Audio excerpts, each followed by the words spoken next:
Do you ever wonder why Christ appeared 2,000 years ago, and why not now? Is there any kind of good sociological speculation that you've thought about? Right.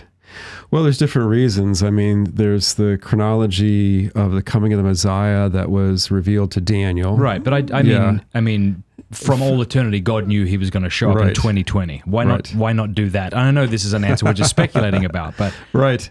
Yeah, no, I've always believed that the reason why Jesus showed up at the time he did was because of the Pax Romana, the Roman peace, the Pax Augustus. When Augustus came to the throne, when our Lord was born, there was a kind of worldwide peace. There was really no major threat, no power that was able to stand against Rome. Rome was the master of the known world.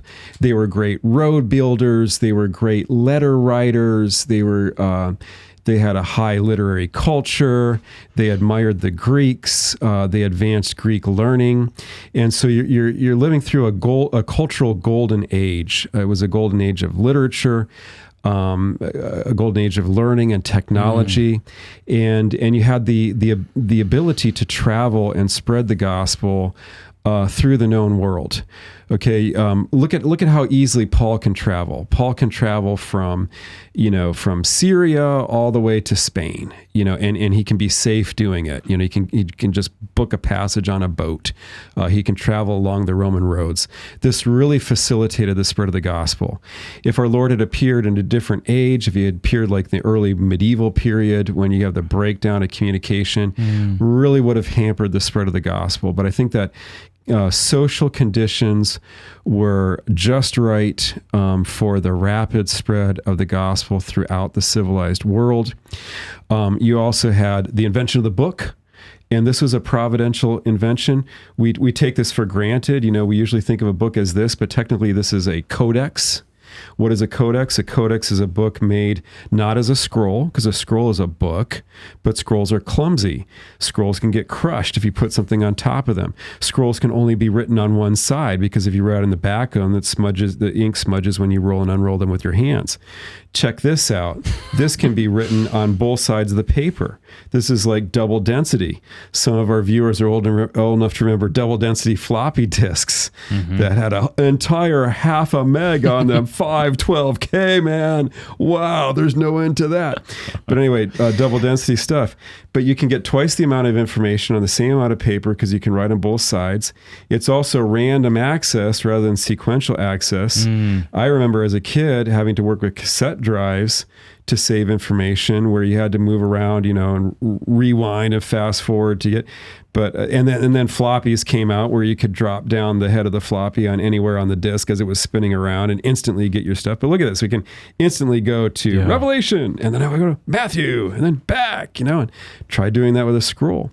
So this was invented around the time. You will fail. Sorry, you're gonna get clipped. I'm clipping that. Try doing that with a scroll. Yeah. These are like the little one-liner jokes that be over here just intellectuals tell each other. I like it. But this was I saw the whole edit in my head as he said it. That's why I lost it. Sorry. That's fine. So this is being invented around the time our Lord is born. And then not the book. The Codex. This concept of stacking paper and stitching it on one side, then binding it. We take it for granted, but it's an invention. Was like a medieval thing. No, it's invented around the turn of the millennia. It's and it starts being popularized around as Christianity grows. What? This form is growing in popularity, and some scholars theorize that the reason why this triumphed at least so quickly over the scroll was due to Christian missionary work. Because this was so handy for Christian missionaries to take the Bible with them. And in fact, the earliest fragment of the New Testament we have, Papyrus 52, which we talked about last time, a little snippet of the Gospel of John from like around John 18, that is taken from a codex. We know that it's a fragment of a codex because it's written on both sides of the paper. And it's got a little margin at the top, and it's a little triangular piece. And by looking at the parts of John in the front and the parts of John in the back, We can figure out how much text elapsed from the front to the back, and then we can calculate the size of the page. I see. And it turns out that it was from a copy of John that was about the size of of my little New Testament that I carry with me. So a pocket edition of the Gospel of John.